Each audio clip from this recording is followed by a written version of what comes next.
Complex life on Earth started 750 million years ago.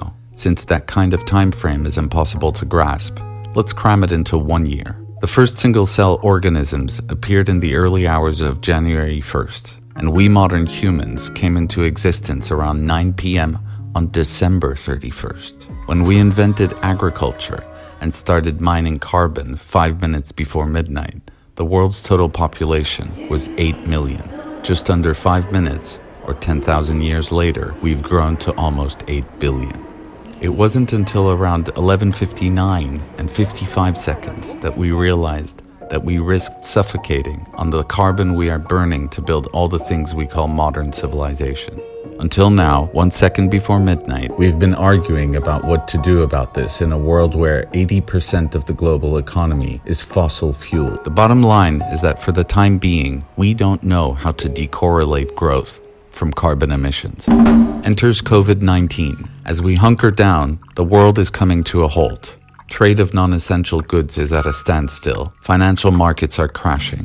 Part of us is eager to go back to the way things were. This is quite natural. We are creatures of habit. We seek what's familiar.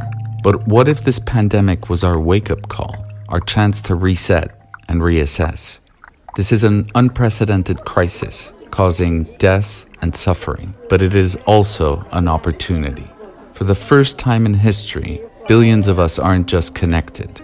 We are in the same headspace. We are dealing with the same issues, doing the same things, and processing the same emotions in real time. This means we are truly one as humanity for the very first time.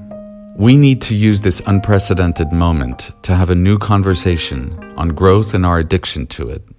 A new conversation on inequality and how we rationalize it. We also need a new approach of complexity and how things we tend to think of separately, like growth, climate breakdown, fundamentalism, migration crises, and nativism, are actually intricately related. We live in a world where the people who are the most climate conscious are actually the biggest carbon emitters. We live in a world where the people who cause the least environmental degradation are the most affected by it. The time has come to walk our talk.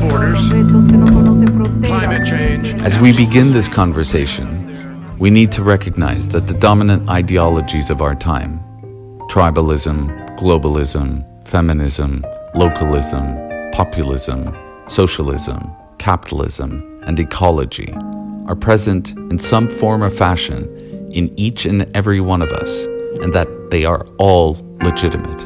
Wherever each one of us stands, the time has come to stop pretending that the others are the problem and we the solution.